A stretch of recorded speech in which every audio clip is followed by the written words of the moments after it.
அழகாவியம் உயிரானது குடிமீதிலே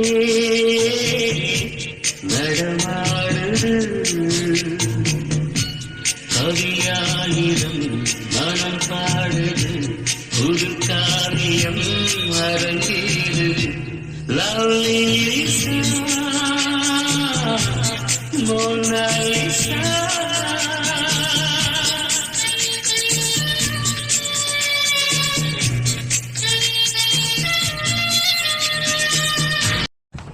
பொண்ணை வரைஞ்சேன் பாருங்க. இந்த பொண்ணு நேரில் கூட ஃபோட்டோவில் ரொம்ப அழகாக இருக்குது. ஆனால் கொஞ்சம் வித்தியாசம் இருக்குது பாருங்களேன். அழகாக இருக்குது. ஒரு திறமையான ஆள் பேர் பாலாவான்.